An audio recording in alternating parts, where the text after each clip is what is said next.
Poor Bob. Hold up, Bob. You're good. Ready? Yeah. Show. Hello, everyone, and welcome to Straight Chilling. Each week, we watch and review a horror film for your entertainment. You can send all questions and comments to straightchillingpodcast@gmail.com. And don't forget to keep chilling. Yeah, we straight chillin', serial killing. 5 cold feelings on the mic, got you reeling. 5-star ratings from the floor to the ceiling. If you get your 1 star, no time for feelings. Got a demon DJ, all the 1s and 2s. By the name of someone, so don't get confused. So grab a seat by the fire, roast them all in 2. And prepare to hear the legend of the straight chillin' crew.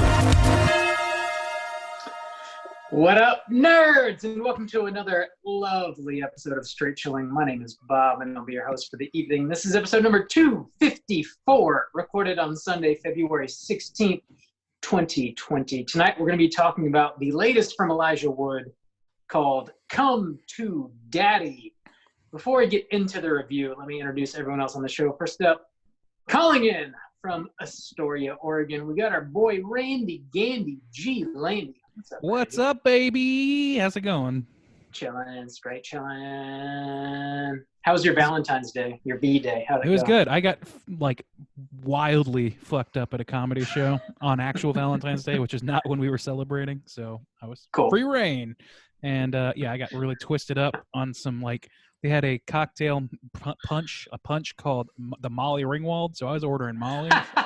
And the bartender said, I don't think I could recreate this. I don't remember what I put in it. And it was sugar. Sugar is what she put in it because I had the worst goddamn hangover for a full day yesterday. And I don't regret it because it was fun as fuck. I also got congratulated for having a really good comedy set on the way out of the building because I'm a white man with a beard and a flannel shirt, and that's really all it takes to look like every other man in this city. So, yeah, that was my Valentine's Day. You were born to be a comedian. You should have leaned into it. But it's like, yeah. I'm just making people laugh just by being fucked up. That is the dream for comedians.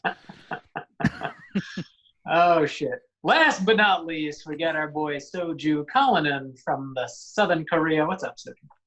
What up? It's your boy. Snow stains today, and I'm not talking about the weather, boys. No, I am talking about the weather. I was gonna.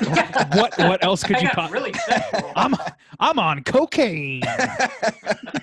I'm out here freezing my yabos off. We got hit with quite a bit of snow yesterday. It's like the first of the season, pretty much. I'm out here snowed in. Edward Snowden stains. What? Okay. Really giving your own nickname to reach around there to make it work. The old reach around. I'm about to blow some whistles, boys. Blowing the whistle on the Straight Chilling crew. On yourself. Your problem. Our New Year's resolution should be to make more sense. Yeah. Well, next year then. Yeah. We'll give it a year to prep ourselves, and then we'll do it. Let's go ahead and keep this house real quick. We got a lot of housekeeping. Let's go ahead and talk about some Patreon stuff. First up, the March poll pick is currently posted on our Patreon website. If you support us at the $5 level or above, you get the chance to vote on a movie we're talking about this March. The theme for March is going to be Universal Monster movies, and the 3 movies you can vote between are The Invisible Mang, The Mummy, and The Creature from the Black Lagoon. All of the originals. How are those numbers looking? Creature is still winning. Invisible Mang is just a couple votes behind. Oh, coming up, far huh? behind. Yeah, the Mummy's way the fuck back there, though. So honestly, the Invisible Mang could come back. Do people not know we're not talking about the Tom Cruise Mummy? Maybe that's the mix-up. Maybe so. Yeah. You might be right. So it's the Mang versus the Rangoon. Let's see who takes it. Just to be clear, the Mang versus the Rang. That's the final. I just want to be clearer about what's happening. We want to be that's crystal the showdown clear. we're looking at. Absolutely crystal clear. Mang versus Rang. Battle So- for the ages. Get your votes in before the end of February. There's still a few people, at least, that can get their votes in and change the game. Change the game. Also, in Patreon news, we have not one but two brand new Patreon supporters. Oh shit! We got to give some mad shouts outs to Robbie S and Lars S. And Lars is hitting us up from fucking Norway, which is the first first Patreon supporter from Norway. That's how you know he's hard with us. I wonder if he's burned any churches down lately. Lars, what's your church burn record? Lars, send it over to us. With our luck, he's like very, very religious and is now incredibly offended. And Patreon canceled. Yeah, immediately. This is how we keep listening. Well, big thanks to Robbie and Lars, and of course, we owe you both the Straight Chilling salute. This one's going out to you guys. Slap my ass! Once again. Slap my ass! We'll play it twice. Why not? Yeah, slap my ass. I was hoping for a slap me in the ass, but our corporate overlords, we buck them sometimes. I wonder if we should let people request: do they get slap me in the ass or slap me in the ass? Slap my ass. Or wait, slap me in the ass. What do we got? Boy, I love this segment out of context. God, this is the greatest. Slap me in the ass. Oh God, yeah. We got a lot of ass slap bumps. They're all good. They're all good. We're gonna get erected. We are gonna. Dude, let's go get erected. We're gonna go get arrested. That's a bump from the 4-star movie The Bing, which we reviewed last week. So we're starting off this shit show with a real situation because Bob's been drinking for like 7 hours or something. So 8 hours. 8 hours. Sorry. I asked him if he wanted me to host. He declined. Yeah. Man doesn't give up the reins of power just like that, Juice. You just don't. We're a team. We're a very tight-knit team. We got this. We got this. It's a tight-knit team, but it's not a tight show. No. Last bit of Patreon news I got to mention. So we're opening a brand new tier. This is we are brand new. News to me. It's not. So we got a brand new tier we're opening up this week. It's going to be a $10 tier. You're going to be able to vote in the monthly poll pick. You're going to get a Straight Chilling sticker. You're going to get a Cooter Club sticker. You're also going to get a brand new sticker sheet. Sticker sheet? Shit. Sticker sheet with 6 individual stickers on it. I don't even have that. I don't even well, have that. if you sign up on Patreon, you can get it. Well, we'll see. So you're going to get a That's sticker the only sheet, way. And you're also going to get access to exclusive content available only to Patreon subscribers at the $10 level. That's right. We got a VIP room in this bitch now. Whoa, VIP. There's bottles. Yep. So we've got like a solid 4 or 5 mini shows pre-recorded, ready to go for the $10 tier. And it's basically, we're going to be adding to that bank like each month. So you're going to get new episodes each month going straight to that $10 tier on Patreon. We're trying to make it worth your while. Yeah, we're going to be building up a whole new like back catalog over on the Patreon. Yeah. You're going to have like 2 shows over there. Back end catalog, the ass catalog. Of the old ass catalog. That should be the name. Real of this poop shoot of shows. Poop shoot tier. Bob is so disappointed. He spends so much time putting these things together, and we just bring them down. Look, trying to pitch it. Rob builds the sandcastles, and we kick them over. This is what we do. This is the dynamic here. We are. We're a great team. We work so well together. Anyway, that's going to be live sometime early to mid this week. Check that out. That's all I got for Patreon news. Justin, what you got going? Oh my God. Bracket of blood. Bracket oh my God. I feel like I can like crawl into a grave happy now because this thing's over. Let's talk about we nailed it. straight chillin' history in the making. Bracket of Blood has concluded the first ever Bracket of Blood. And the winner, First and only ever bracket of the first of As a- many brackets of It was like bloods have 3 finished. months in the making. We're gonna do 3 3 of months. these a year from now on. Dude, Oh, more no. than 3 months. 3 months in participation. Yeah. Like 7 months of actual. So, if you didn't know, let me tell you, we have been running the Bracket of Blood for the past 3 months. We started at the beginning of December. And from that, we wanted to decide what was the greatest horror film of the past decade. We started with 128 films, 4 divisions, and after 3 months of voting, you guys have decided that Hereditary from Ari Aster, 2018, is in fact the greatest horror film of the past decade. Congrats to Hereditary. Congratulations. Question.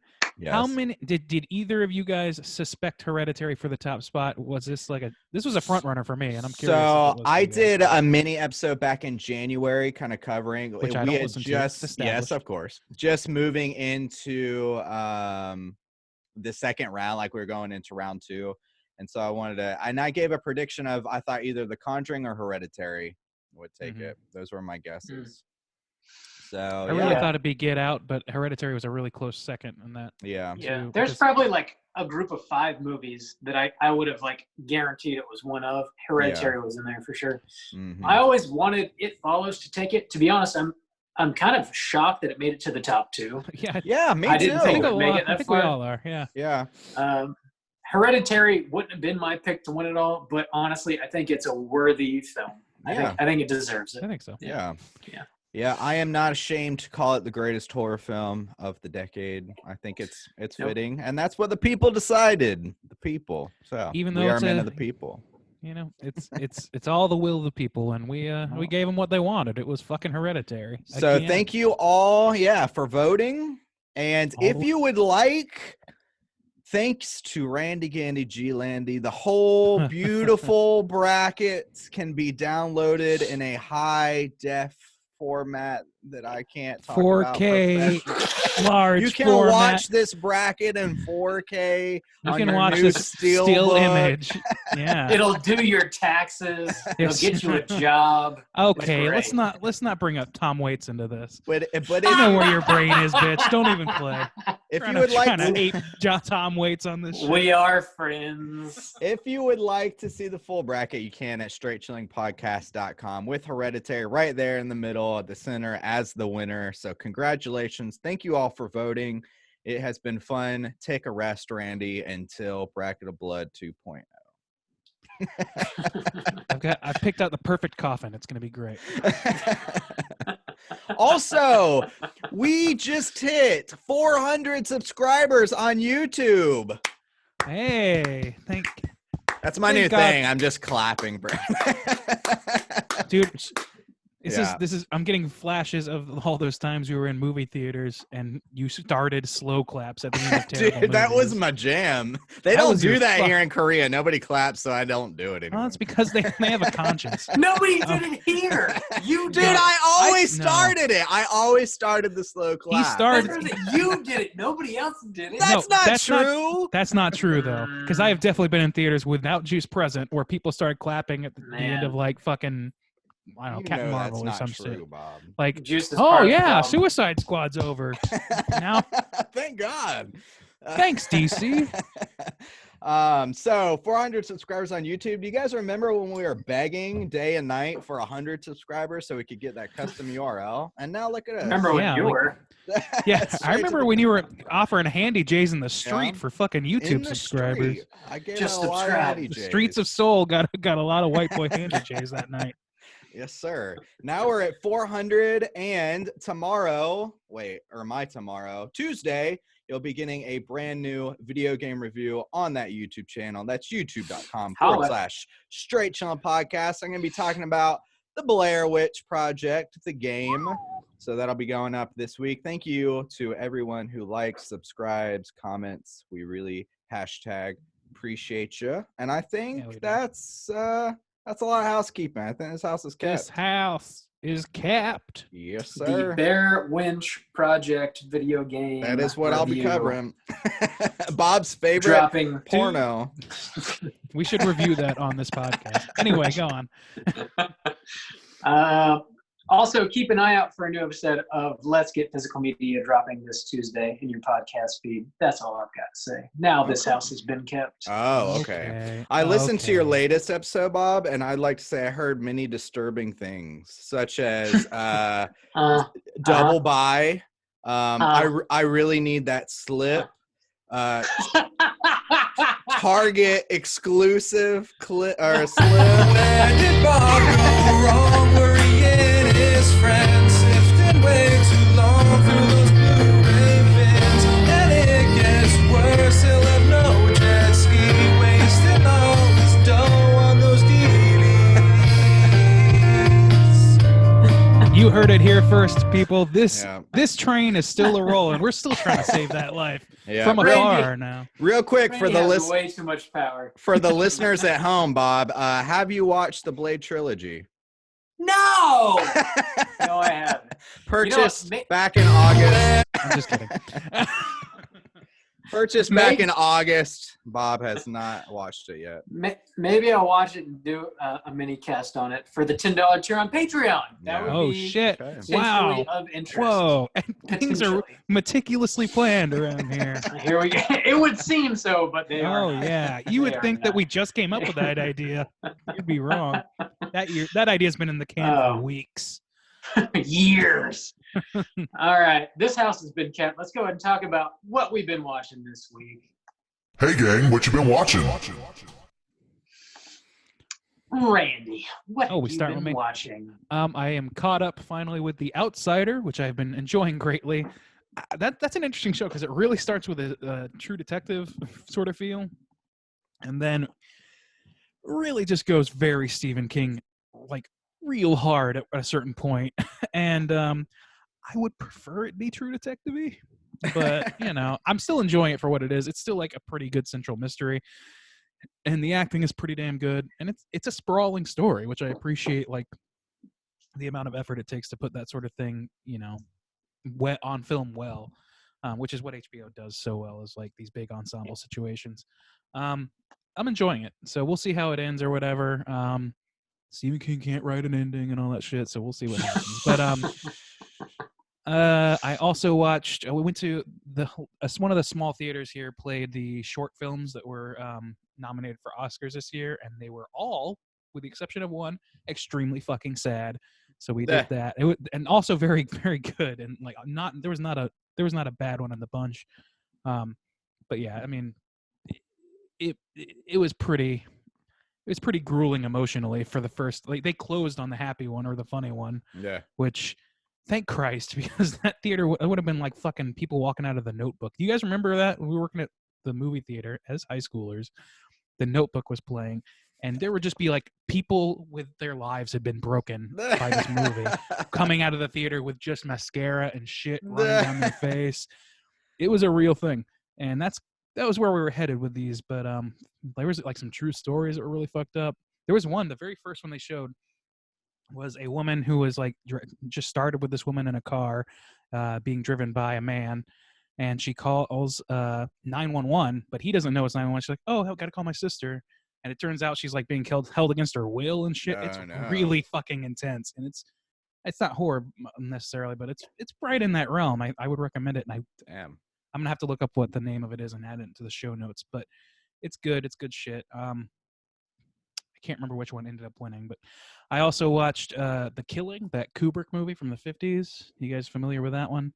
It's a Criterion thing. That's how it showed up on my list. But no, I haven't. Okay, so it's a pretty old-fashioned movie. It's literally like down to the voiceover. It is a crime novel from the 50s, and it's got that. It feels like right at the sort of like tail end of film noir, almost like self-aware to a little bit of a degree, but using that really like fine-tuned Kubrick lens for everything. It was really fucking cool. I enjoyed it quite a bit. It's very hokey by today's crime movie standards, but I I don't know. I thought it was really effective for its time, and it looked great. So those were good. And then the last thing, I didn't watch this, but I got a game which I think might interest our listeners called Campy Creatures. It's a card, kind of a card game. Okay. Yeah, and it's basically themed after like just campy creatures from horror movies. There's like really like the dopest fucking illustrations of Frankenstein, kaiju, like anything, vampires, and they all do different things, and you're battling to like be the number one mad scientist or some shit. I don't know. It's like the premise is kind of negligible, but it's like just a beautiful fucking game. So I recommend that, and it's a lot of fun. It is fun. It's sort of like a 20-minute commitment, so it's a low impact thing too. And I just wanted to give that a shout out because I'm enjoying it so much. And again, that illustration, so fucking good. Campy Creatures. It's on Amazon. Campy Creatures, cool. Sweet deal. Juice, what have you been watching? I've been going through that Lock and Key series. Not all. I'm like episode 8, I think, out of 10. So getting close to finished. It's really good. It's like a really good, like accessible, like show, like family kind of show. But like I'm enjoying like watching it on my own. And I have not read like what are their comics, graphic, like I don't know. I can't remember how they're presented. Are they books? Are they graphic novels? Yeah. Graphic novel. Like okay. 5 or 6 issues. I couldn't remember the medium. I knew you had read them, but yeah, I haven't read them, but I'm enjoying them. The intro is really cool, or the intros. They do a different one for each one. It's just really like quick animation. But I'm enjoying it. There is like some dark elements in there. Like kids like legit die and stuff, which is not something you see a lot, but it's still like really whimsical and accessible, and I don't know, I like it. That sounds a lot like I've heard the comparison before, but that sounds a lot like a series of unfortunate events on Netflix. Yeah, I mean, it like I can see the comparison. It's not as like whimsical as that. That's like that's played like very whimsical. I was gonna say like that's almost like, to my mind, to a fault with that show. As much as I liked it, it was a little bit, I don't know, a little too kid friendly for my taste because I'm a 30-year-old man. Yeah. I'm sure the kids that watched it appreciated being able to watch it. Yeah, it's not quite that level, but it is accessible even to children. So that's good. Yeah. I like that those things exist because, I don't know. Yeah, you need something to watch everything. With your family. There's a lot of extreme horror movies or like really adult like driven horror movies, and like that's, I don't know, there needs to be a ramp up for some kids like we were. Like, fucking Return to Oz was mine, even though it wasn't supposed to be a horror in any way. That shit scared the poop out of my body. Damn, so literally. Mm-hmm. I watched Zack Snyder's Dawn of the Dead, which we had covered this on one of our Halloween specials. Not Zack Snyder's, but we had covered the original Dawn of the Dead. Mm-hmm. And it was interesting because all you guys had seen that one before seeing the original Dawn of the Dead, and I hadn't. And this was my first time watching it, so it was interesting to see. I do like how it was covered. The way I like remakes generally, if I've seen like both films, it's kind of like a cover song. Like I want people to like have their own interpretation. Like I don't want it to be like Psycho, where it's like literally like shot for shot the same. It's like just like try to make like. That's what I liked about like Suspiria a lot and stuff. It's just like being inspired by it, but being able to kind of make it your own. And I thought Dawn of the Dead did really well with that. Having like the same kind of idea of setting, but generally like the characters weren't the same. Like the problems weren't like really the same so I liked that. And I thought it was really solid actually. No blue zombies. Yeah. And I finally just yesterday I watched Parasite again. Since it won the Oscars, they were like bringing it back in the theaters here. So I watched it one more time in the theater, and even though I knew how it ended, I got like really choked up at the end. And did you clap? I did not clap. What? Well, what the fuck? I know it's not how Korea clapped rolls. For Catwoman or something. But I really enjoy that movie. It's so harsh because it starts out like so fun, and like going in knowing that all like the time they spent like having fun with these characters, I know it's just to like bring you down. So I'm just like knowing that it's just like, oh shit, by the end it's just like really tough. But so great movie. I still really enjoyed it. Picked up on a couple new things that I didn't notice the first time, so I was glad for the rewatch. And I think that's about it. Bob, Sweet deal. what have you been watching? You know, one thing I forgot to mention during the housekeeping, which I should have, I was recently fortunate enough to join the horror cast for episode number, I think 73, which was one of their Rotten Roundtable episodes in which we largely talk about what we've been watching. We talk about some horror news and stuff. Wait, I don't think you mentioned the cast. Horror cast. Horror you did? Okay, sorry. I want to make sure you mentioned it. It is called Horror Cast. One word. Okay. Get it anywhere you get your podcast. So I just wanted to throw that out there and give a big thanks to Mark, Nato, and the Taminator for having me on the show. So check it out. As far as what I've been watching this week, Valentine's Day came and went, and I revisited My Bloody Valentine 3D, which is the 2009 remake of My Bloody Valentine from 1980. Have you guys seen that remake? Are you familiar with that? I have, but it's been a long time. I couldn't tell you a detail about it. I am not familiar with that. I saw that you had the Blu-ray, though. I saw that you were posting about how it makes you like download the digital. Well, it doesn't make you do that. So yeah, this one interesting thing. I picked this up from Amazon for like $5. It was very super cheap. Very cheap. They're always it was on Blu-ray. It was. It was on Blu-ray, but I got it, and the disc was definitely from 2009. It came with a second disc that was like a downloadable copy, which I've never seen. I've never seen that before. I never bought it any release that had that. It's like, download it to Windows, download it to Mac. It was, I don't know. Let's get digital. Interesting. But this remake has Tom Atkins in it, and he's like a cop, like he always is.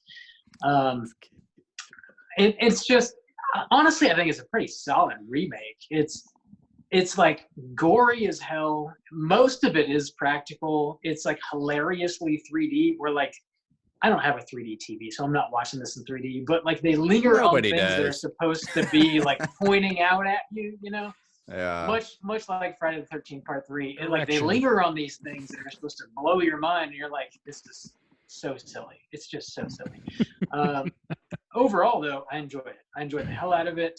As far as remakes go, I think it's very successful, and I recommend you check it out. My Bloody Valentine 3D. Also, I watched a new release called VFW, which is the latest picture that was produced from Fangoria, directed by Joe Begos. If you've seen the previous Fangoria produced movies, you kind of know what you're getting into here. They made Satanic Panic prior to this, and also Puppet Master, The Littlest Reich. All of these movies are like very gore heavy, very practical effects heavy, low budget type pictures.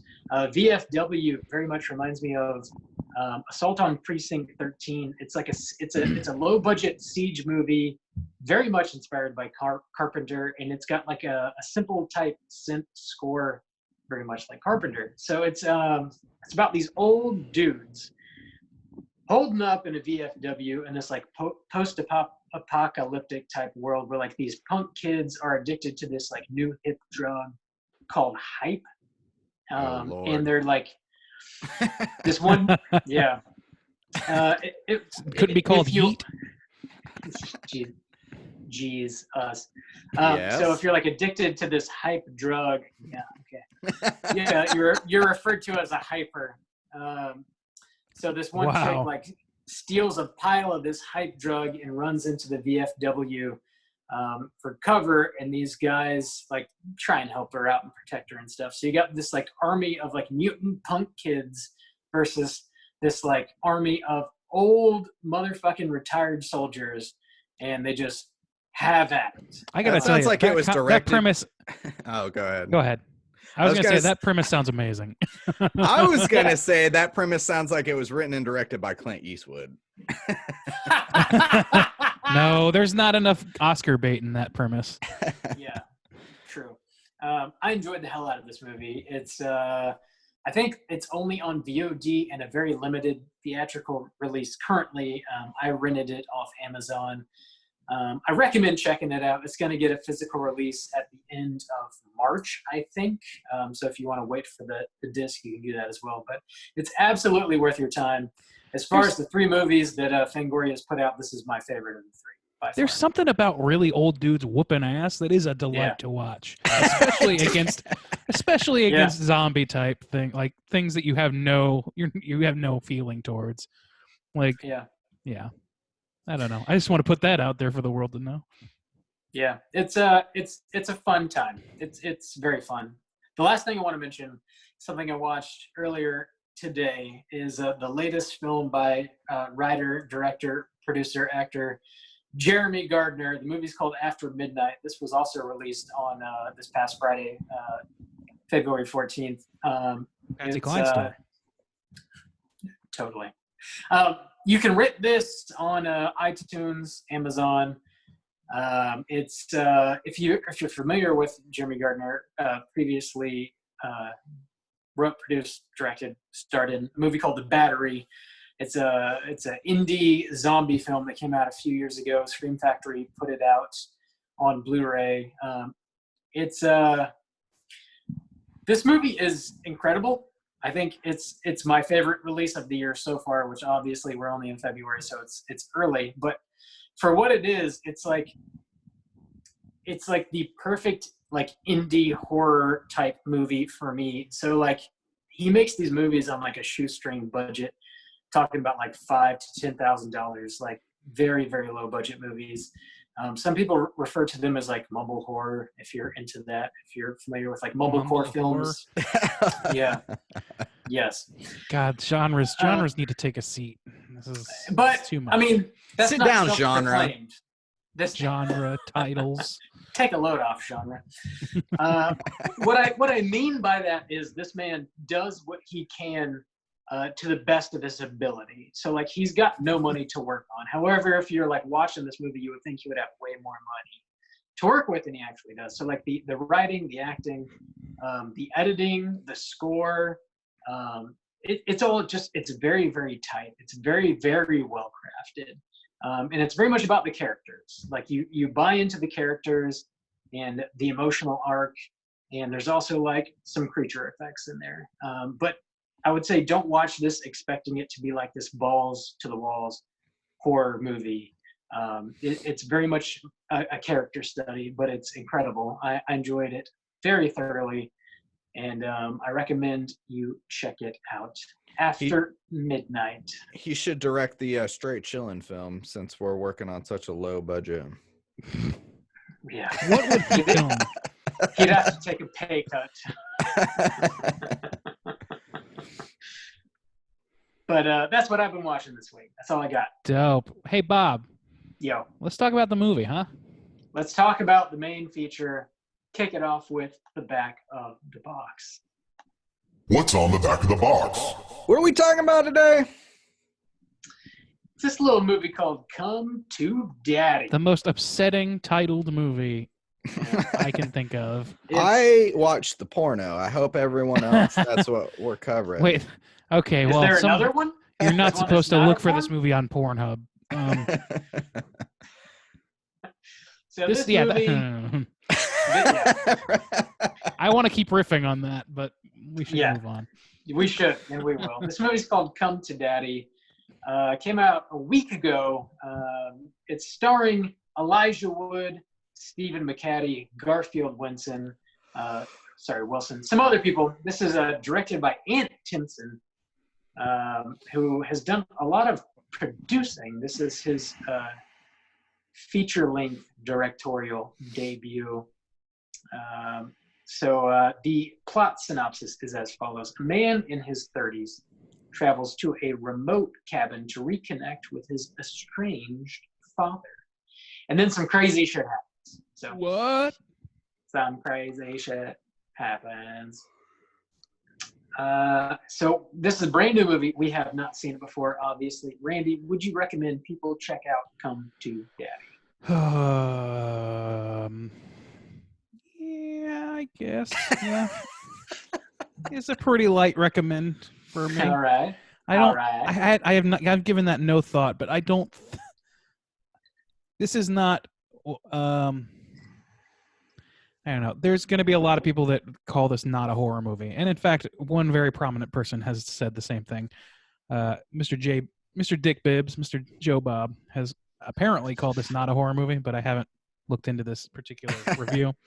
But yeah, I think that's fair. Like, there's not a whole lot of horror elements. As much as I don't care about that topic, if you're looking for something that's like pretty focused on a limited number of characters and that really uses its environment to its advantage and things like that, you could do a lot worse in this movie. So it's a light recommend from me.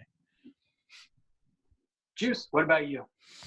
I've made it clear that like I don't really trust Elijah Wood or enjoy most of the things that he does. However, like with your finances, or how do you not? I just don't like the guy very much. Really?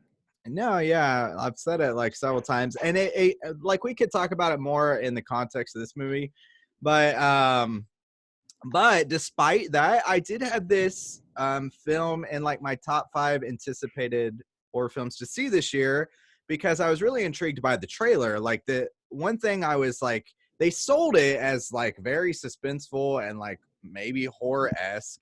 And one of the things that intrigued me from the trailer was the setting. So I was like, okay, they're selling this as a horror movie, but you're like in this like lush beach setting. And we had just got like Midsummer, which was, kind of like going off that same idea. So I was really intrigued by it. That's what kind of sold me. But like, I feel like I've been duped a little bit.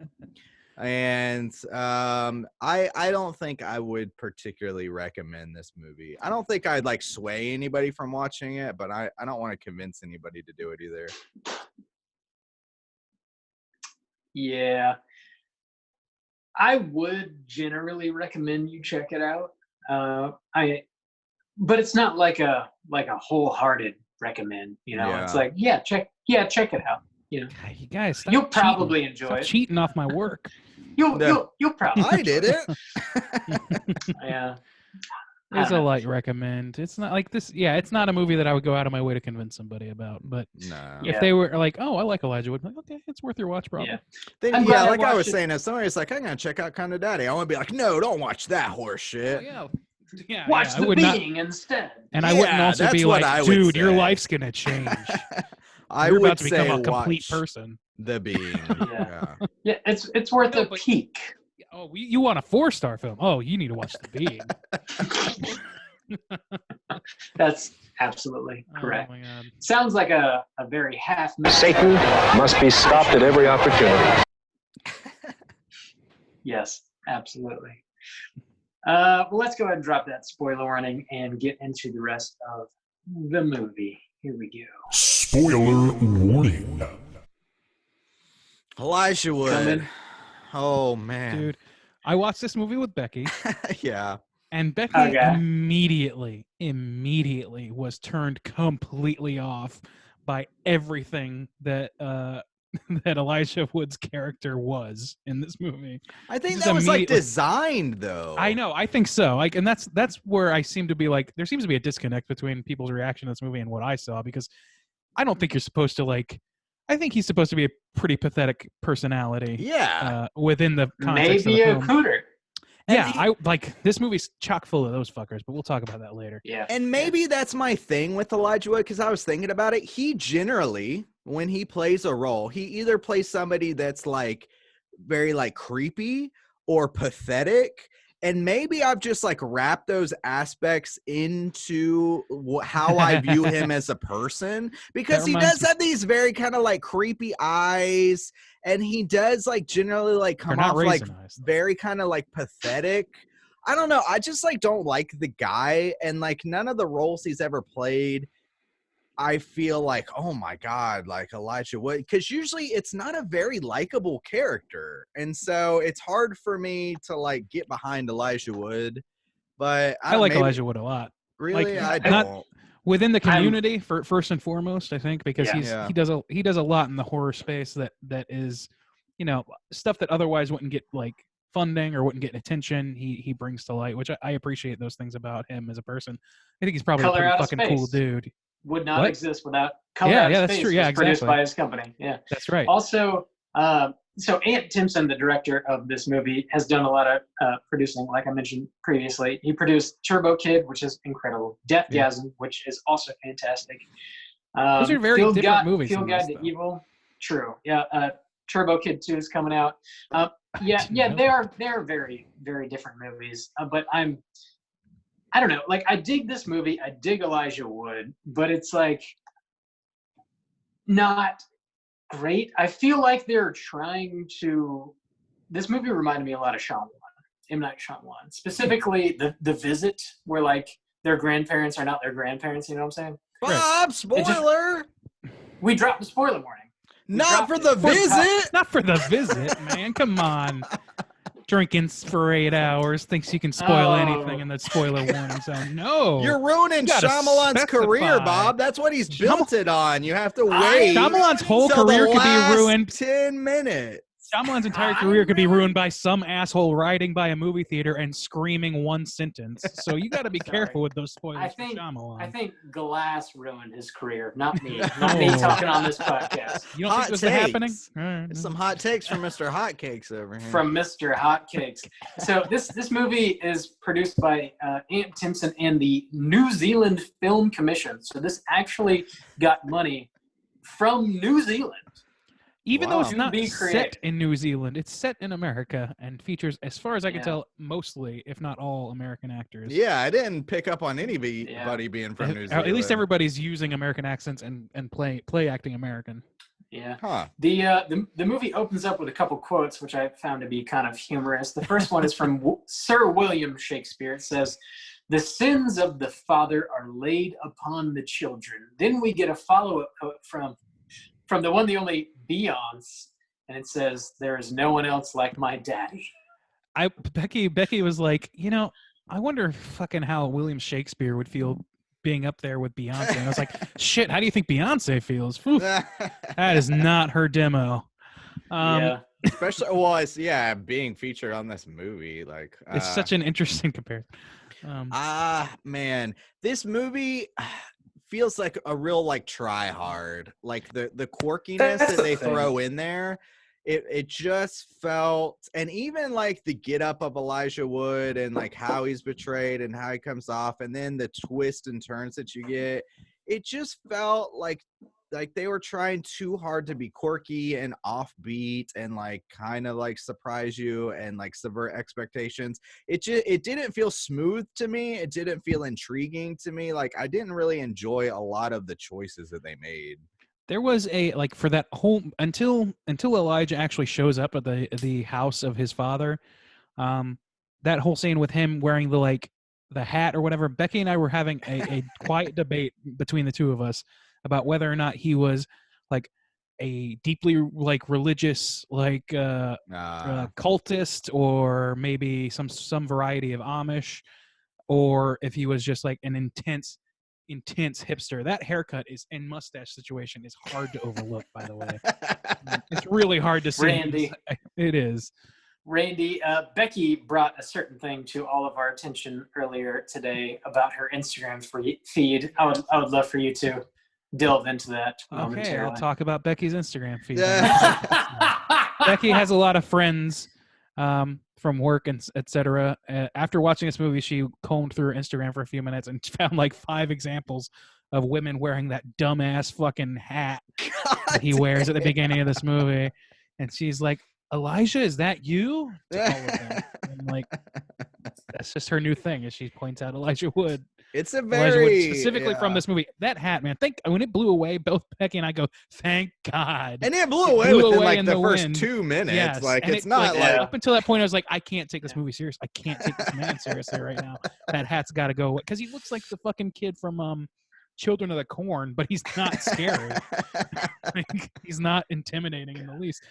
I don't know. Yeah, he's So got let's, what's like some. So he's super hipster. He's got like this gold phone that's like designed by Lord, and let's like. get into the plot a little bit. Well, yeah, I was here. trying. So Yeah. there's this hipster kid. He's super, but he shows up at his dad's house. His estranged dad. He hasn't seen him since he was 5, and his dad is not like his dad is like this rough Weird and as fuck. gruff, like isolated kind of hermit, just drinking himself, alcoholic, like loves fight stories. He's bad Santa, basically. Yeah, exactly.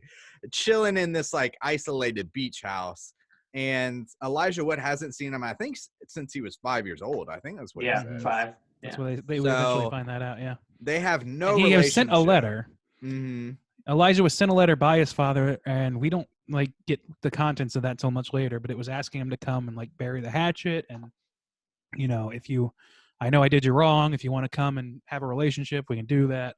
And then his dad's like just staring at him as he shows like, "Hey, I came because you wrote me this letter. You remember the letter?" And he's like, "Oh," and then he hugs him like big, and he's like, "Come on in, you're staying here," and all this blah blah blah, blah. Yeah. And like he lets him stay there. Of course, he's staying in this really bizarre like round house, which I thought was a really cool house, to be honest. It was a cool design, yeah.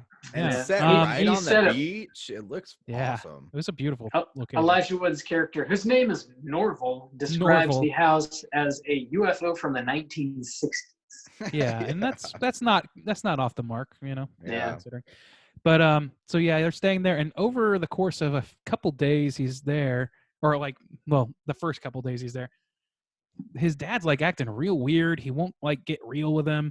At one point, Norval tries to like brag to him about all these music industry connections that he has, Elton John, and then his dad totally calls him on it. And like, I'm like, I can't decide who here is the more pathetic person. Is it the like incredibly drunk man who's getting off on like destroying his own kid's self-esteem, or is it the kid who has to lie about knowing Elton John to feel like he's impressing his dad? I kind of love that scene, though. That's one of the best scenes of the movie to me. It was a good scene. I agree. And it was because it was also both kind of trying intense, to- and we're both in the dark. We're all in the dark.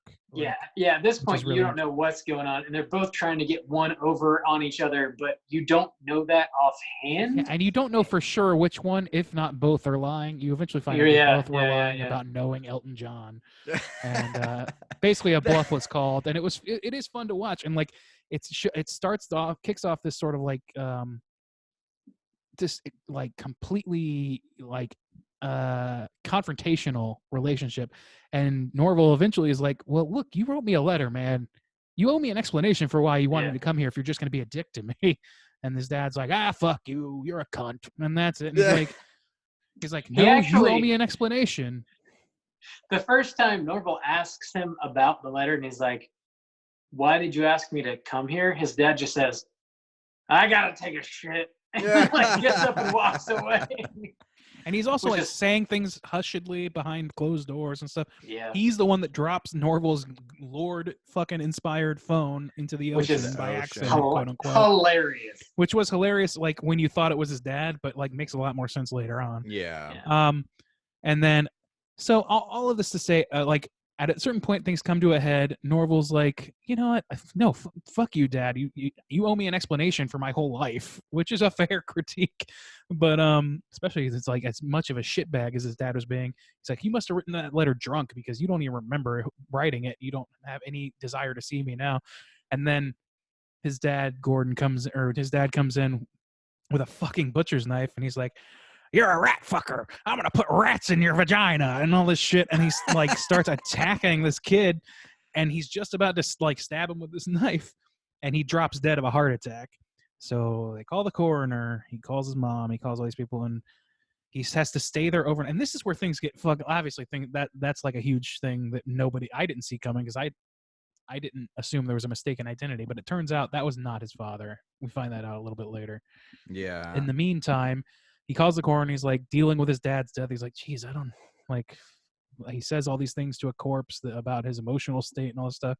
And so hang on. So they call the coroner, but the thing, there's like been a flooding or something. Who was fucking, that's the weirdest scene in the movie. Yeah, that was very weird. But so she embalms the body, but she can't keep it there. So she has to bring it back to the house. So that doesn't make any sense, by the way. Yeah, it doesn't. So now you have this situation where Elijah Wood is like isolated, and he like Falling off came the to wagon of his reconnect with his alcoholism. father. Yeah, like at first he was saying like he wasn't drinking with his dad because he's like, I'm a recovering alcoholic.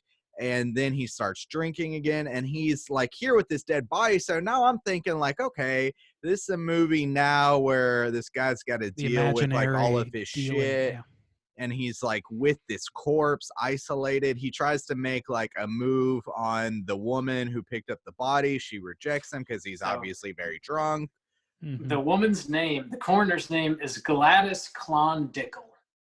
Okay. Like in the character's name?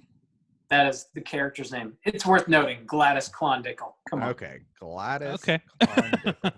Okay, we never hear that in the film, but yes, we do.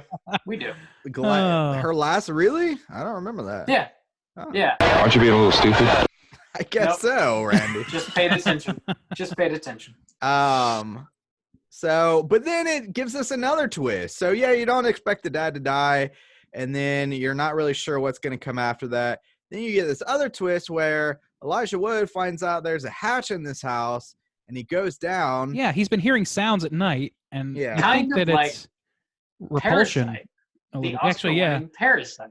Yeah, kind of. Actually, Becky made that comparison too, and was like, "Yeah, there is sort of like so there's a basement situation in the dark, and then the really bright, lovely home." Yeah. Spoiler warning for Parasite. Sorry. It's Rob just fucking everybody's shit up. It's kind of like a reverse like Parasite in a way, and that this one starts like teasing you with horror, like you think it's going to be a horror movie, but then by the end it goes like a lot lighter. Like, I mean, not necessarily in like what happens, but like the tone, it's just like becomes a lot more goofy. Well, it becomes weird. It's a really bizarre sort of like it a lot at a certain point in this movie. I think about like 35 minutes in, I paused it and I was like, I had to go to the restroom or something, and I was thinking to myself, man, like not a lot's happening. So, and I was totally thinking the same thing, Justin, that we were going towards like a repulsion sort of situation where it's a dude locked up alone in the house with his father's corpse, his estranged father's corpse, and what's he gonna imagine about all this? And even the fucking coroner was like, when my husband died, I spoke to his corpse and got out all the things that I had held back against him in his life, and it really helped me.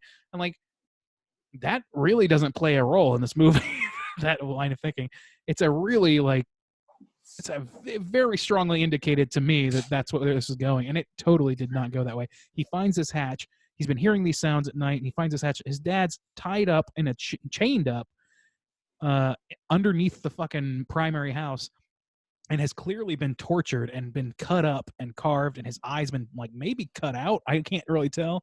Like his ear is definitely gone. His ear is gone. Missing an ear, which is something that the guy who was killed. He bragged about kicking someone's ear off. It turned out it was his real dad. Who was chained up in the basement, which is pretty goddamn dark. The only reason he realizes that this is his dad was not his dad, the guy who was living there and who died in a heart attack. The only reason he knows that that's not his real dad is because he finds like in this little cubby hole, like an old photo album with his dad, pictures of him and his dad real as dad, a kid. And he's like, this looks nothing like the guy. It was definitely not the guy. Yeah.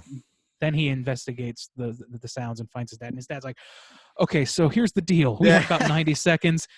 2 guys are about to come down here, and they're going to torture me and then kill me. You have to kill them first. And Norval, the person who wrote artist next to profession on the coroner report, is not prepared to deal with that. He's so pathetic. They're just like, so he's like, all right, you're either like got to kill this guy or he's going to like torture us down here in this dungeon, which is obvious. Like the dude's missing an ear. He's fucked. He's chained. Terrible. So he's like, pick up the barbell, hide in this closet, and like, you got to pop out and you got to kill him. Like you got to kill him. Yeah. And so then this fucking Weird Al motherfucker shows up. Dude, Tiny Tim. Tiny Cockney-ass Tiny Tim walks in. Yeah, strolls down, and he's trying He's got to get the doo-doo pin. Oh, that's what it was. Oh, my God. This movie, I just like... So, yeah, he's like got this pin that's like he's smeared in his own like shit. And he like pin, goes which is such a weird choice. Yeah, he goes in this like dialogue about it, like, I've smeared this pin and shit, and I'm going to stab you with it, and you're going to get like infected. Like, he's got to like explain it and like... And like, and so it's a slow death. It's a slow. He stabs him with the doo-doo pin, and then And the he's dad like asking gives him them questions, away. too. Yeah, he's trying to Yeah, get the dad gave him away. information. He's trying to get information, which is like for me, like sitting from Norval's spot at this point. I'm like, okay, you're hiding in the closet. You don't even really 100% know who this man is. Yeah, He seems to be your dad, but you've been fooled once already. yeah, So you're not 100% sure. The other guy's dead. This guy's clearly been tortured. You have an obligation, no matter who he is, to help him out. yeah. But now you're hearing like there's clearly some shady shit going on here, and who do you trust in that situation? Like, this is a conversation between mobsters. Who's the good mobster? You know what I'm saying? Like, But then so once there's you a see, situation like, that's not even a moral quandary, like a survival quandary. Okay, is it the right move to kill the guy? well, like, I think that's the biggest thing. Once you see that he like is willing to like stab somebody and obviously has them chained up in a basement, at that point, like whether it's your dad or not, it's like I have to yes, get you out have to of this morally save alive, this man, dude. And get out of it Elijah Wood alive. just like fucks it. Well, his dad fucks it for him. Like, if his dad that's could true. have like he's clearly already been tortured a lot, and like it's tough to ask him for a lot more than that. But if he's sitting there in a closet, like, which is not close to the man. It's not like he's right behind him and can jump out in like one swift move. And all he has is a 15-pound weight, which it looks like Norval has never lifted a weight in his entire life. He has a hard time holding that 15. He has a hard time with that 15-pound weight. So yeah, he's hiding in this fucking like closet, and this fucking Tiny Tim motherfucker finally finds out that he's there because his dad's like, kill him, because he's getting like, kill him tortured. now, It's hard to be too pissed at him, but at the same time, like, dude, like the more distracted the man is, the better chance he has of getting these 20 yards across. But at this beam him in point, the like, head. his dad has been stabbed with the doo-doo pin, so he's Right. like, Which you need to yes. get your ass in gear because I'm getting and stabbed so with the doo-doo pin. I was kind of pissed at the dad. Was like, but you can't Yeah. really be, because he's being tortured. So, Norval like runs out, chases the guy off. The guy gets away, and then as he's running away, he says he's gonna come back with his little friend. And you're like, what the fuck does that mean?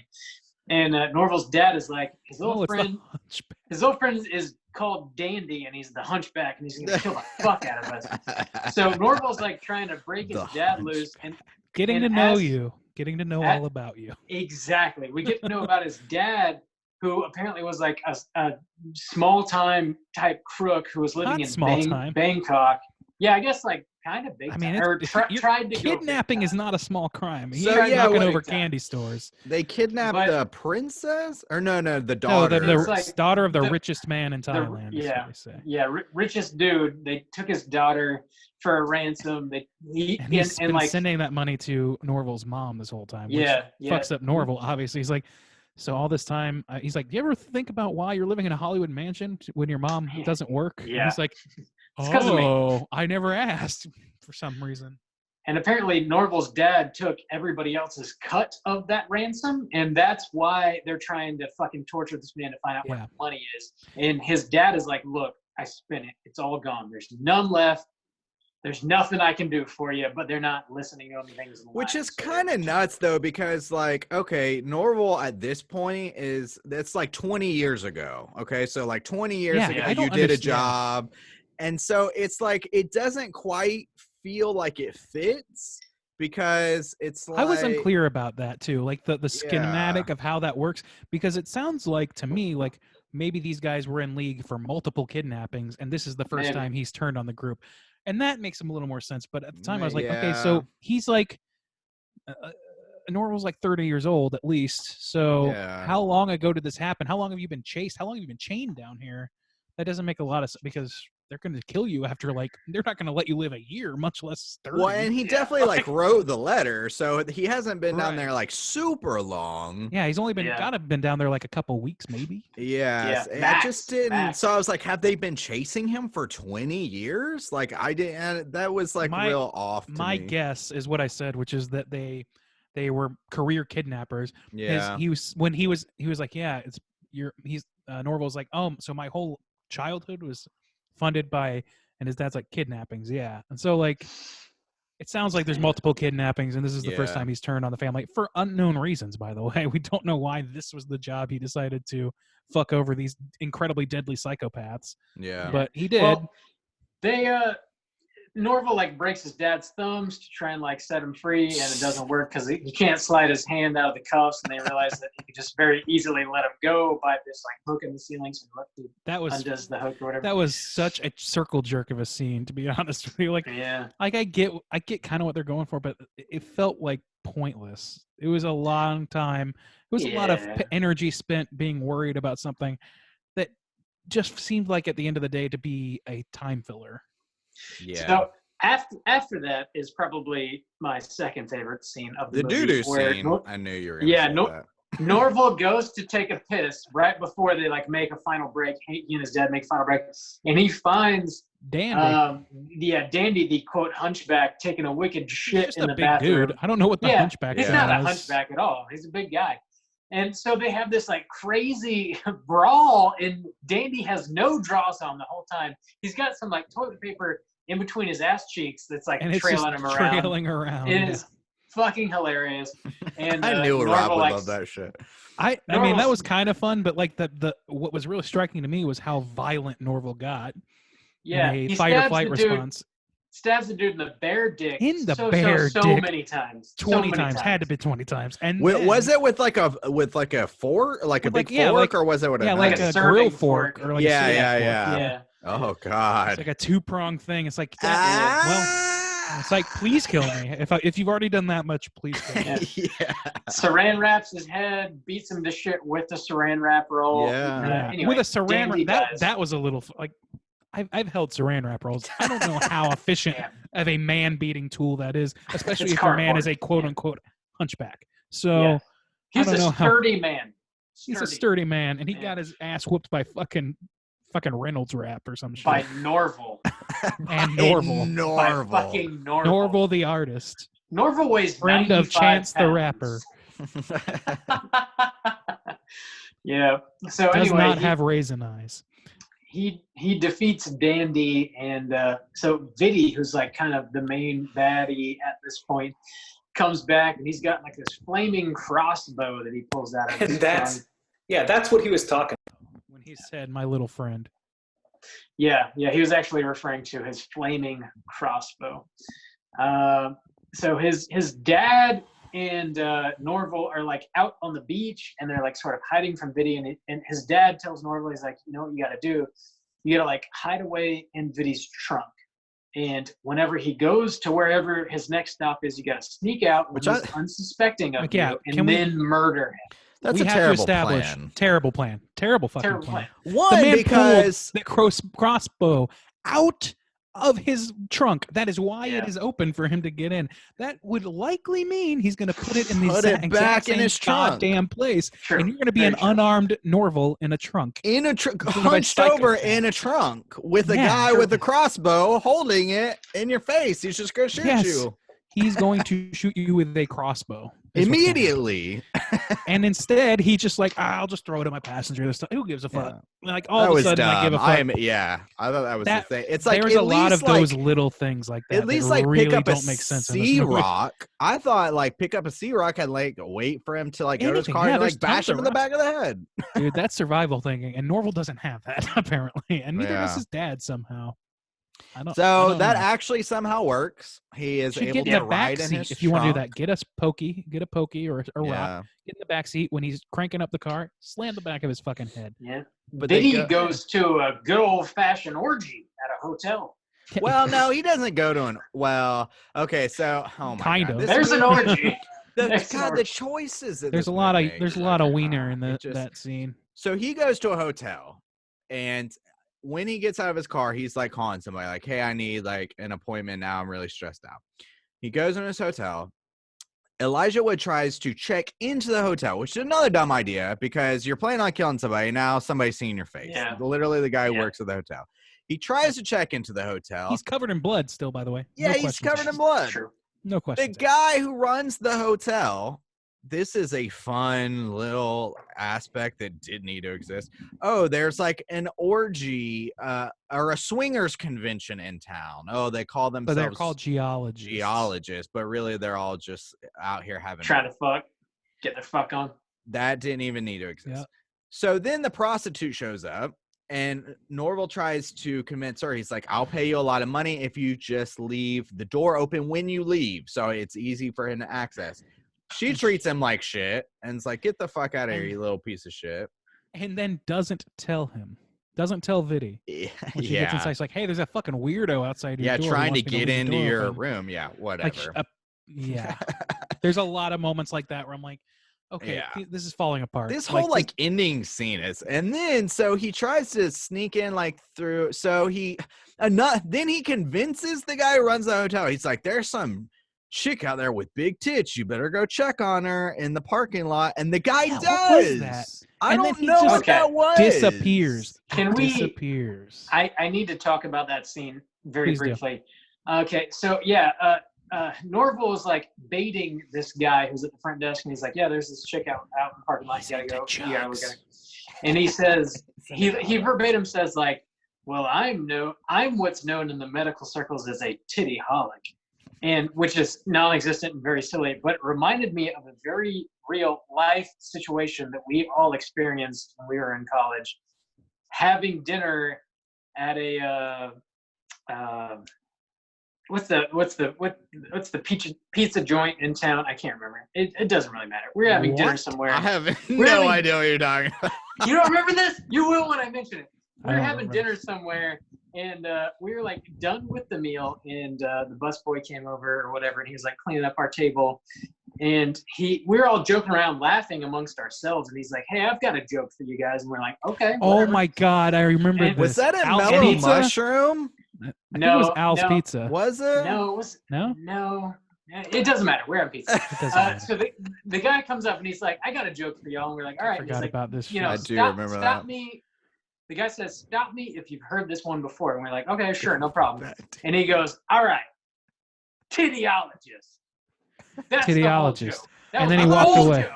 And then he walked away. He walked away. Tittyologist. You can't make I thought that he shit said up. something about big fat titties. That's, in a manner of speaking. I know. Tittyologist. I remember this. Tittyologist. That's fucking wild. Unbelievable. So yeah, tittyologist is sitting in the motel clerk's chair. Unbelievable. And he's reading a magazine called Jugs, while also he has a license plate, a custom license plate on his car that says Jugs, and that's what gives Norval the idea to play to his love of Jugs.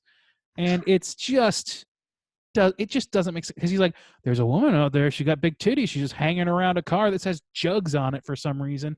And the guy's like, whoa, and goes out and checks it out, and then disappears for like a half an hour. Yeah. Like, there's no reason. Like, he didn't come back to Norval and be like, hey, what the fuck, man? You told me there was a woman. There was nothing like that. Nothing. Yeah. And the guy, and like, he steals like all the keys. He steals all the room keys. And the guy says like nothing. Yeah. Says nothing about it. Says like nothing. He disappears from the movie. His shooting day was done, and that's all they got. I don't understand. And then Norval breaks into like an adjacent room. Yeah, there's a bunch of people. There's like what, 4 people, like 3 4 or 4 Russians, dudes, very naked. And then one chick. Very wieners out. They got their yabos out. They got their wieners out, and he breaks in. That didn't need to exist either, because he doesn't wake them. He goes in, and then he has a fight with Weird Al, Tiny Tim, and then the prostitute is apparently just like really strong. That's like her thing. So she holds Norval down while he gets stabbed. Then she starts freaking out. Then Weird Al leaves. His and tires gets are in popped, but he doesn't know. Yeah, so then he gets in a wreck. Oh my God, this movie is frustrating me talking He's in about a wreck it, and a because it doesn't make a lick arrow of sense. sign, a sign that's shaped like an arrow, cuts off part of his skull. It cuts off part of his skull, but he's not dead.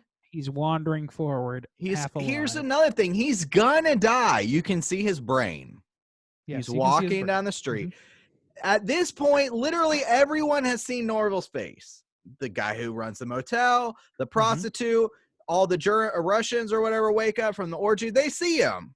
This guy has gotten in a wreck. He's going to die. You can see his brain. And still, Norval stabs him. The exposed brain. making him a murderer that now everyone has seen his fucking face. I did think it was an odd choice to have Vidi make really stupid, like dumb insults about his mother right before. I was like, listen to me very closely. Your mother's a prostitute. And like, he's trying to make it sound, I guess he's trying to like twist the knife by being like, well, if I'm going to die, I'm going to at least like fuck up this kid's brain. I thought he was trying to like fuck over the dad or like. I didn't think like, that's what was happening. I took it as he had no fucking idea what he was saying because his brain was hanging out. Oh, really? Oh no. I thought just he was like, nonsense. trying to. I thought he was trying to like. Well, if I'm gonna die, I might as well fuck with this guy one last time. Because he's saying like, it's possible that he's being honest. I knew your mother. I knew your mother. She was a prostitute. I banged her, but I couldn't finish when I was banging her because she reminded me of this random 80s British politician. Yeah, which is nonsense, right? That's just like your brain. Sorry. You're gonna get arrested. Can you finish the bump? We're gonna get arrested. I took it as legit. So a couple things. One, this movie has already thrown me for like a billion loops and made a bunch of choices that I don't think are good. But so this guy starts talking. He's like, your mom was a prostitute and I slept with her. So then I thought it was going to be like, I'm your dad. Like, I'm your real, like. I didn't even think about that. Because they look more like he's a very kind of skinny guy or whatever. And so, and like weirder looking. I was like, okay, that's like, he's going to be like, we are, or like the whole gang, like your mom was a prostitute. Like we all, like, you don't know, you could have just killed like one of all of your fathers. That was kind of where I thought that they were going with it. But then it doesn't. It just matter turns out he's insulting him. anyways. Yeah. And yeah, the fact that he brought up the 80s politician is pretty key for me, thinking that he's trying to just twist the knife. He's like, yeah, well, your mother looks like a man. I couldn't really figure out.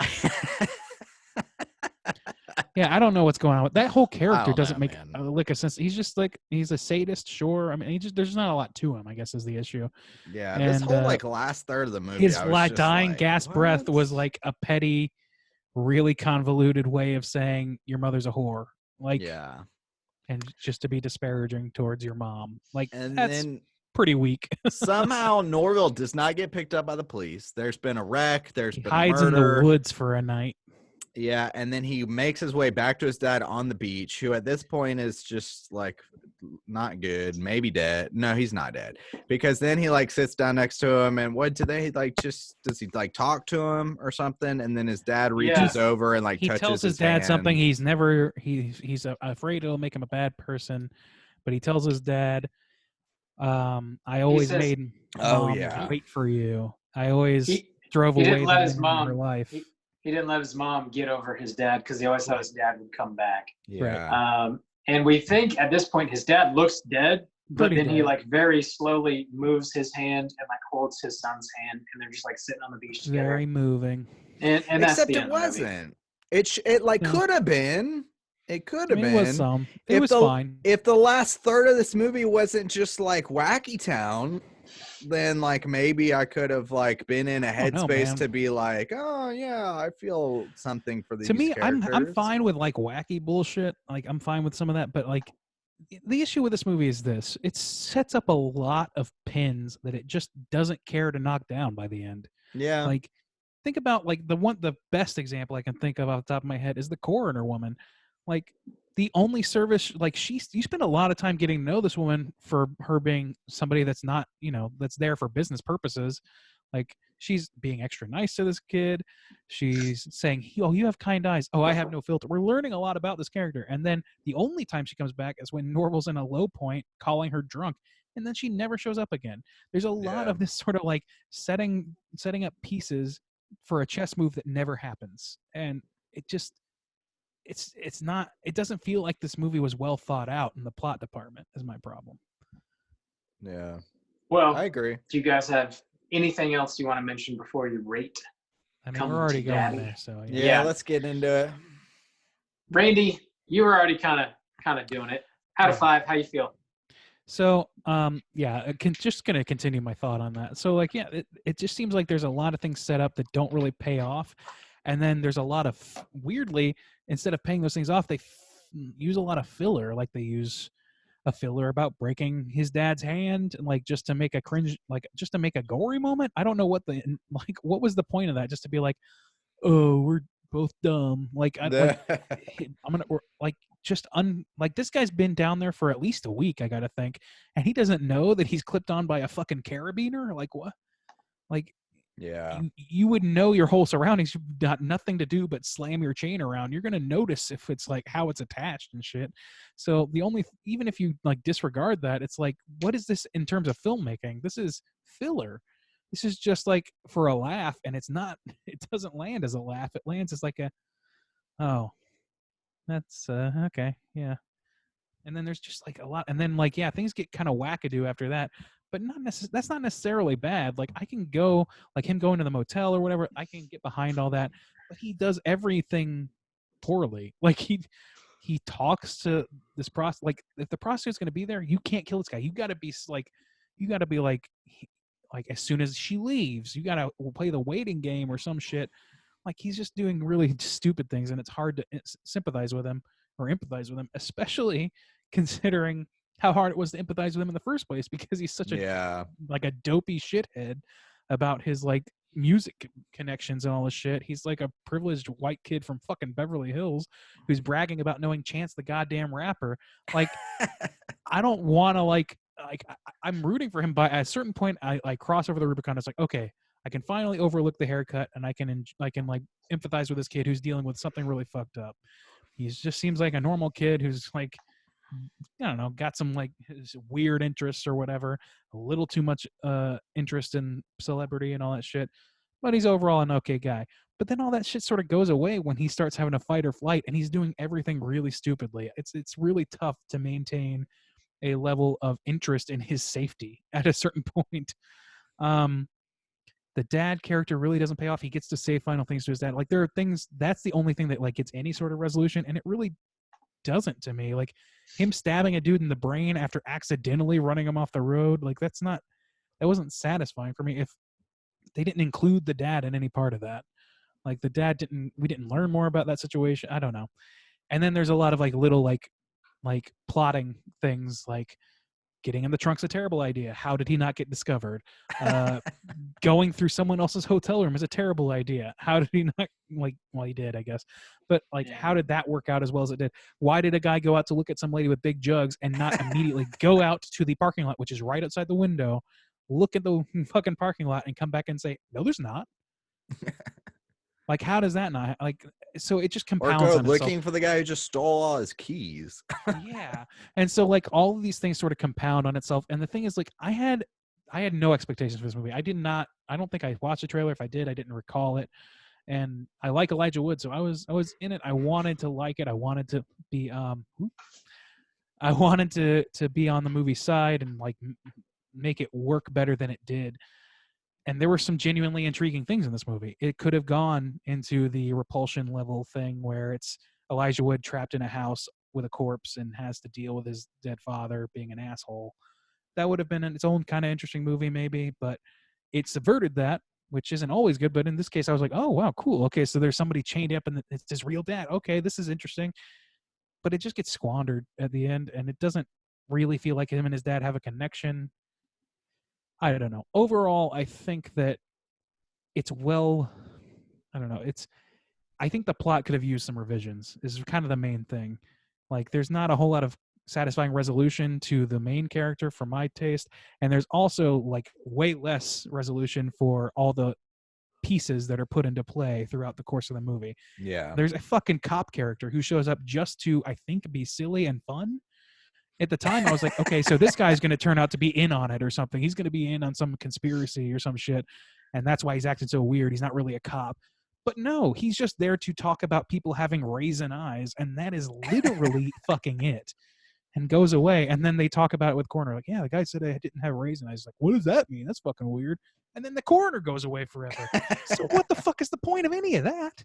This movie just has a lot of filler. This movie could have been a short film, and it might have been pretty much tighter, in my opinion. It would have been a much tighter, maybe better story overall, but it wasn't that. So for that, all those critiques and everything, I'm gonna give it a 2. 5 stars. 2 star.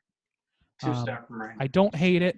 I don't hate it, but it just really squanders a lot of goodwill on my part. So.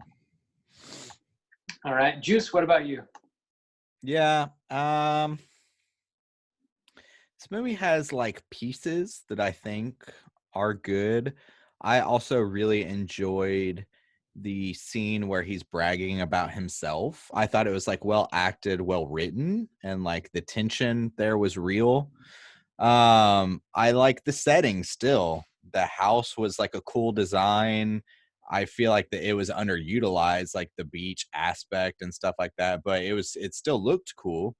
Um, the fight scene with the hunchback was pretty cool, actually. But then a lot of the choices they make, I just don't agree with. I think they were poor choices. I didn't really gravitate to the silliness of things as they started to get silly, because like the first part of the movie wasn't really like that, and they just didn't land well for me. And there's not anybody that's like, it's hard to like root for Elijah Wood. I can kind of see where you're like, oh, he's this pathetic sad boy, and then maybe he like mans up at the end, is able to like kill people, but like that's not really what I was rooting for him. I don't like his overall arc is not really what I wanted. And he's the like the character you're supposed to gravitate to, but for the most part, he's still like really pathetic and makes really bad choices. I never found him like super like relatable or likable. And I just didn't particularly like following him around. I don't know. I just can't understand a lot of the choices that were made, like story wise. I don't know, humor wise, but there were some decent aspects of it. So I'm going to give it a 2 as well.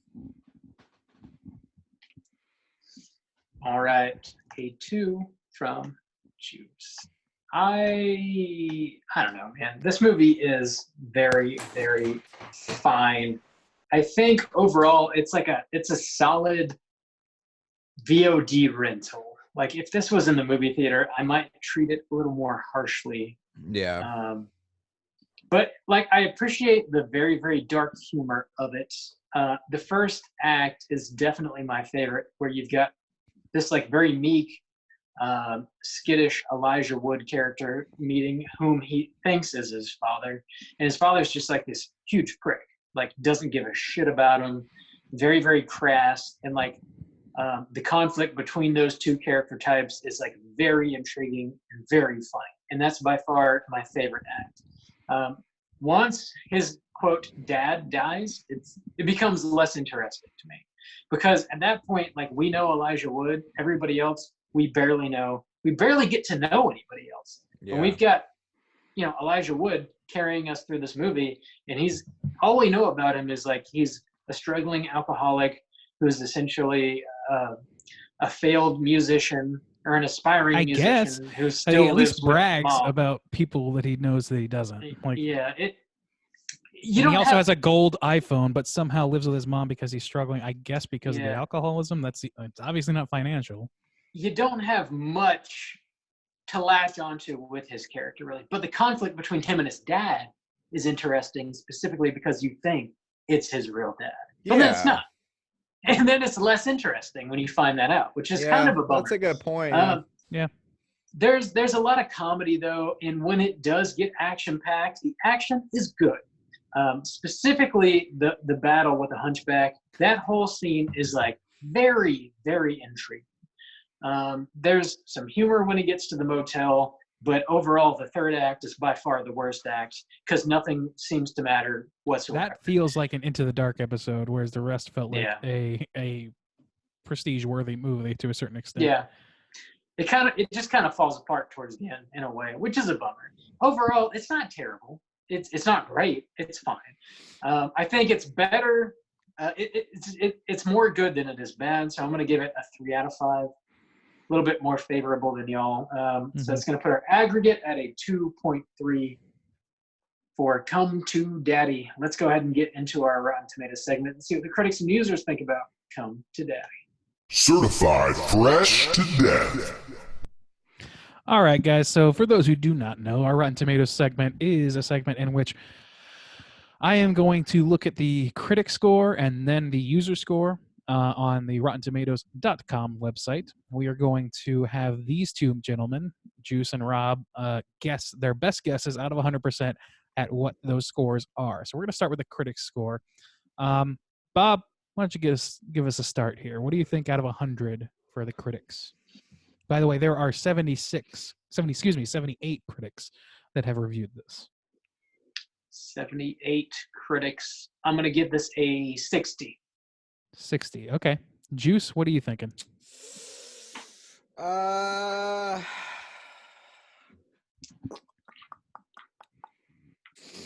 Good guess, Bob. I think it's lower though. So I'll go 55.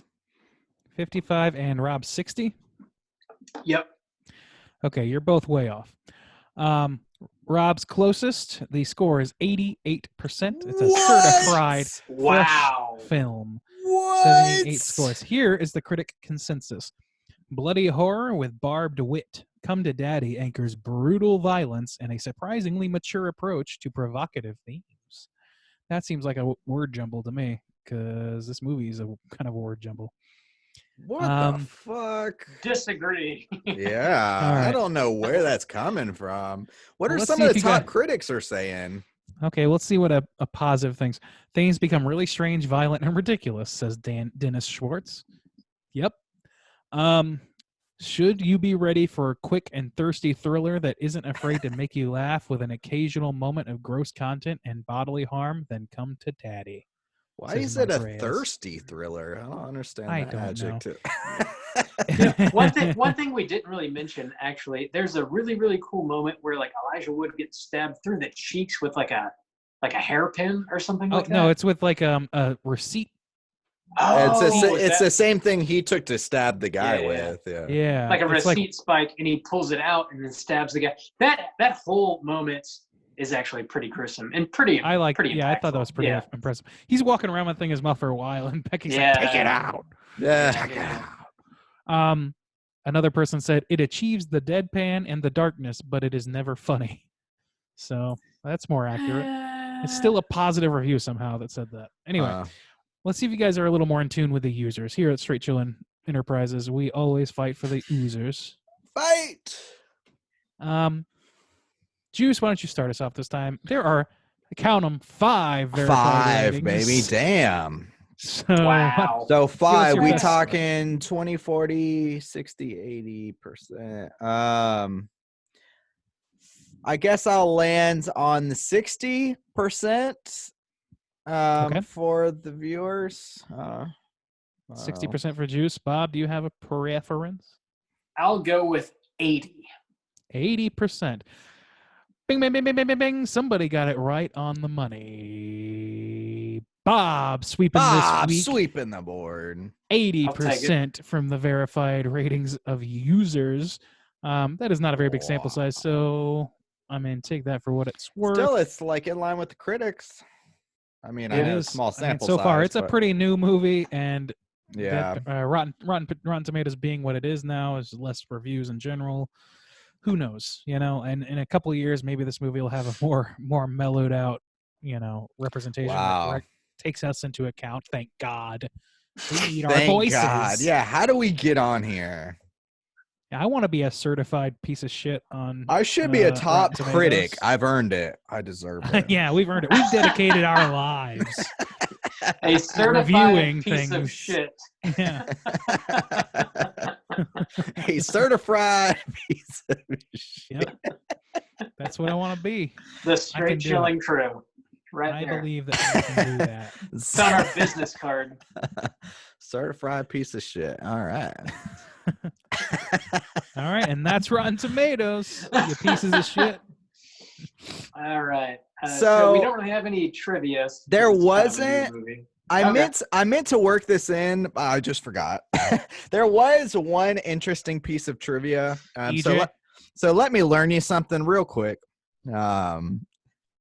The origin of the movie came when Ant Timpson, is that his name? Ant Timpson? That's a strange It is. name. Yes.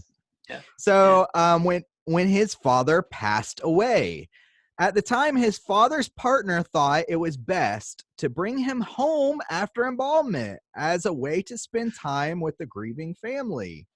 So, That's yeah, terrible so idea. apparently they spent a week with the corpse in an open coffin after he was embalmed. And then Ant Timpson was in the house and people kept showing up to pay respects like to his father. And they kept sharing stories of a man that he didn't associate with as his father. And he found it, I guess, very strange.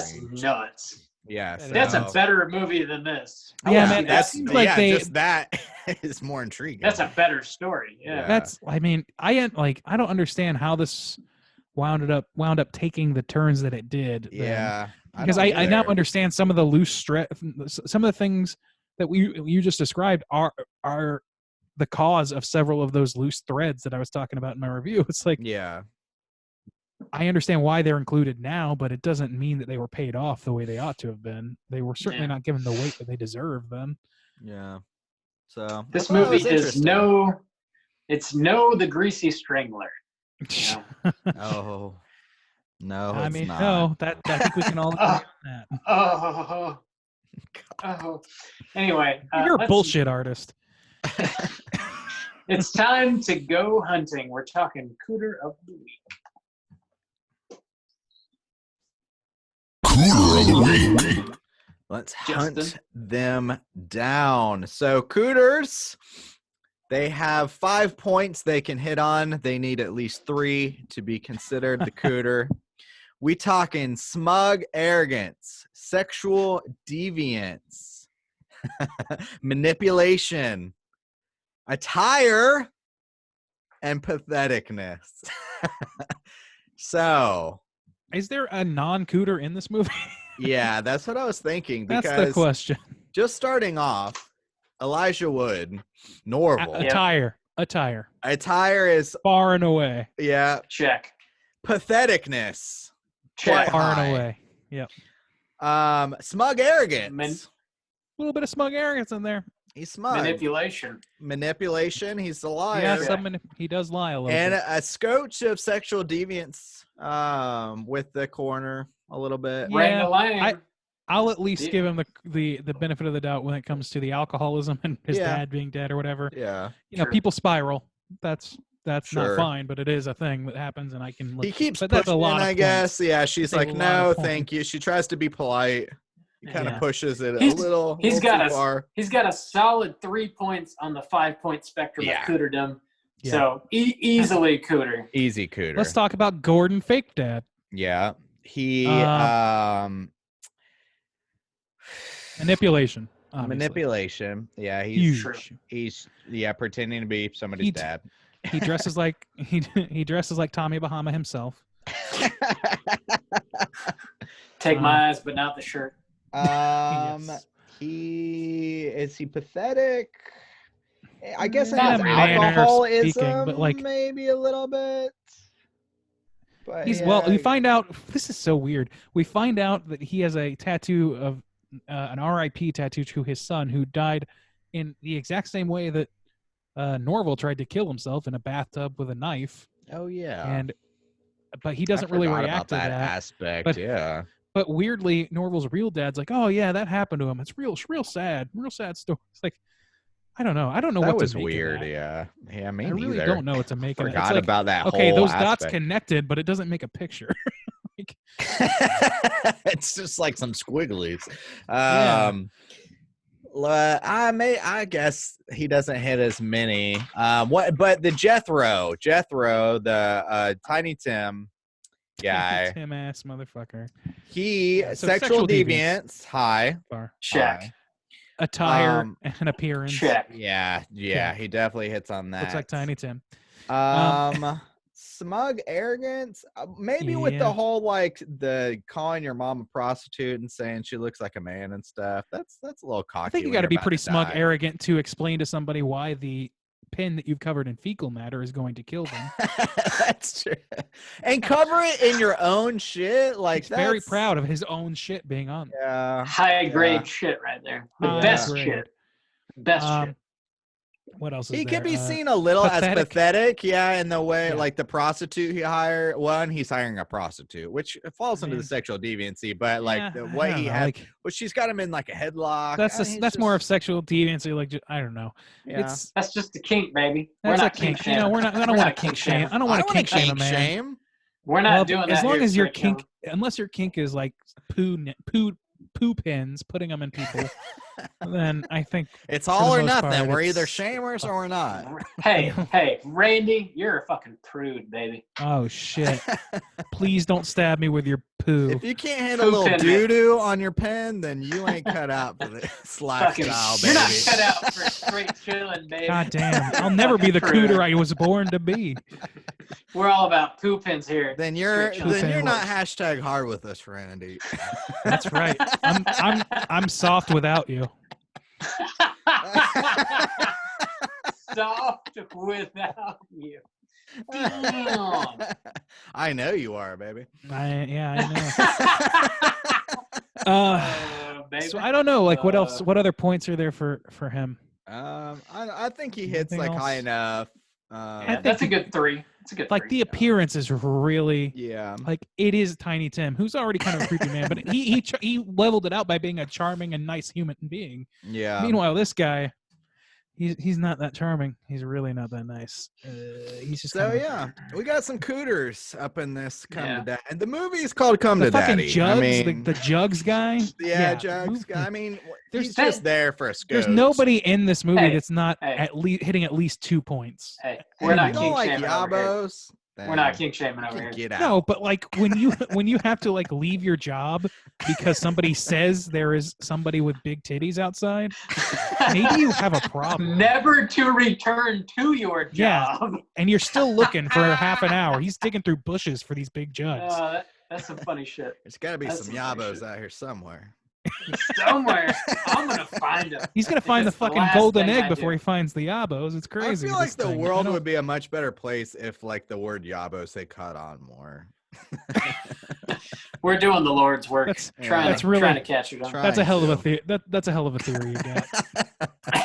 A much more enjoyable world. Well, we definitely Elijah Wood, hardcore cooter in this movie. Yeah. The other dude, gotta take it. And for Jethro. the Cooter of the week. Jethro, Jethro's I'll give it to Elijah Wood though. I don't mind giving Elijah Wood Cooter of the week. I think he's just cooter in life. He hits every point at least somewhat, and I think the only reason that Jethro doesn't supersede him is because we spend less time with Jethro. Yeah. Or Yiddy or whatever his name is. And I think if we spent more time with him, we would definitely be he's Cooter of the week. But for what we know about Elijah, and for the fact that it was almost impossible to get over how he was in order to empathize with him as a protagonist, I think he earned it. Yep. Cooter of the week. Yep. We found him. Cooter of the week. Elijah Wood. Bam. We got him. Got him. We always get our man. We always get him.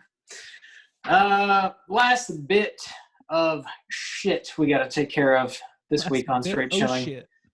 Bit of shit. We got our hotline scream segment. We got one voicemail to play this week. If you are currently listening and would like to call in and leave us a voicemail to be featured on next week's show, you can hit us up at 904-638-3231. This week, we got a voicemail from the one, the only Jackie B.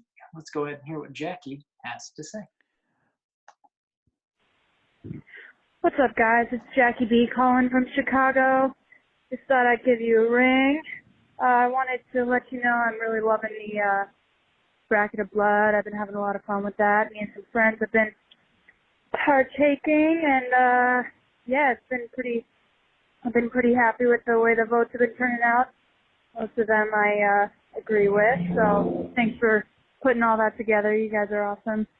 I just wanted to bring up a movie I saw the other day that I thought was really sweet. It's called The Girl with All the Gifts. It's like a zombie movie, but it's they kind of did a really interesting take on it where it's basically what would happen if, pregnant women were infected with basically like a zombie disease, and what would happen to the unborn children of those mothers. And basically it takes place in like a school that they built in an army facility for these kids that are kind of like half infected with the zombie disease, but like, it's kind of about this one child who develops like a really touching friendship with one of the teachers in this like zombie kid school. I don't want to give away too much, but I really enjoyed it. I thought it was an interesting take on the whole zombie trope. So I'd love to hear your thoughts about that, and if you guys have seen it, or if not, I'd highly suggest you check it out. So, just wanted to call and say what's up and say thanks again for putting all this stuff together for the Bracket of Blood. I'm really enjoying that. So, all right, guys. Talk to you later. Bye. Thanks for calling, Jackie. It's always a pleasure to hear from you. Have you guys seen The Girl with All the Gifts? I haven't. I remember trailers for it though, and it was an interesting Concept. Isn't Yes. concept. What did you just say? It was an interesting concept. Yes, I agree, Randy. Oh. I am intrigued by as she was describing it, I thought she was going to go in like a more horrific way. But then when she mentioned like the school or whatever, I was like, oh, that's strange. I'm trying to remember. I'm gonna have to look it up. Some pretty big name actress, as I recall, was in that as the teacher. I'm gonna look it up real quick. But yeah, it was. It came out like a couple years ago, maybe. Yeah, 2016. maybe 2 years ago. Yeah. 2016. I have not British seen it. film. No, I haven't seen it either.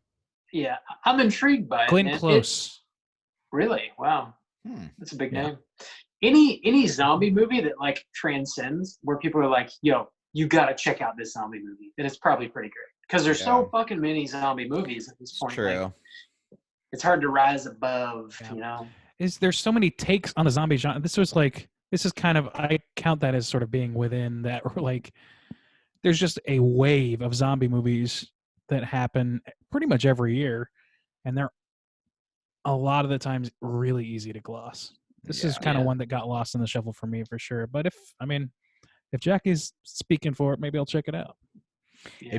If you guys could switch out, and this will be the hotline screen prompt. If you could switch out, like we get a ton of zombie movies. If you could like switch that out with like one other creature, like if there was one thing you wish we just had like more of, if you could like trade like the zombie trope for like a different kind of monster, what would you choose? Oof. I don't know, man. Gollum? I don't know. More Gollum movies. I need more Gollum movies. So you wish we had like 3 or 4 Gollum movies every year, Randy? I don't know. I don't think any any creature needs that much exposure. But that was just the first thing that came to mind. If you could do a swap. I don't know, man. We had vampires for a while too. Yeah. So I don't want that. We even kind of had as an offshoot of that werewolf movies like that. So like sort of like the standard tried and true monsters are just not interesting to explore like at this point unless you have a solid as fuck idea and an impeccable execution. I need more Dybbuk movies. I need a Dybbuk. More Dybbuk movies. I don't know what that is. I only know of that because of A Serious Man. That is a great fucking scene. No. That movie is that's a great incredible. It's one of my favorites. It's great. After getting The Lighthouse, I wish we had more like seafaring like horror. I know we might talk about clearly you've never seen Pirates of the Caribbean Dead Man's Chest. So we might be talking about Creature from the Black Lagoon, and it's interesting that like back in the day, like that was one of like kind of the essential monster movies or whatever. But that's just not something you get a lot these days. They even joke about it in like Cabin in the Woods, like, oh, we never get mermaid or whatever. Not even necessarily like sirens or mermaid, just like water or sea creatures, some kind of like aquatic. I guess we got Shape of Water too. I mean, that kind of broke out, but I think it would be cool aspect to explore more. Some like giant octopus movies or whatever. There have been like a recent resurgence of like shark movies. Yeah, that's true. Yeah, yeah. Kink shame. Yeah, there's been some shark movies and shit. That's true. But yeah, call in, let us know what horror subgenre you would like to see more of. Hit us up at 904-638-3231 and let us know. We'll feature that on next week's show. That's going to do it for us here this week on Straight Chilling. We're going to be back next week with a brand new show. We're going to be talking about the winner of the February poll pick, which was High Tension. Oh, Whoa, it's so high. Switchblade so Romance. I am, aka Switchblade Romance. I'm stoked to talk about this. I haven't seen it in a few years, and I have never seen it. It's part of the new French extremity wave. Yeah, which we it's all seem to definitely- be pretty big fans of. I am. We all have at least. extremities, so Yeah, and we're new and we're French. yeah, No we're kink French. shaming here. We're French. No king shaming, baby. That's not what we're Extremities, about. man. Whew. Yeah, That's what I'm all hashtag about. soft without you. Sard with us. Hashtag sard with us. Soft without you. Hashtag shart with us. Eh? That's No that's a king pretty shaming. good. That's a pretty good hashtag for the loneliest people on Valentine's Day. I am Hashtag way- soft without you. I think that one might catch on. Suffered a big breakup right before Valentine's Day. Here's my new hashtag. Damn, we're a week too late. So, It's a shame. It's a real shame. I'm really into shark play personally. Hashtag shart with. Hashtag shark with us. Hashtag shark play. Hashtag shark week. We've got a lot of good hashtags. The best hashtags. The week after Valentine's Day is hashtag shark week, if you're unfamiliar.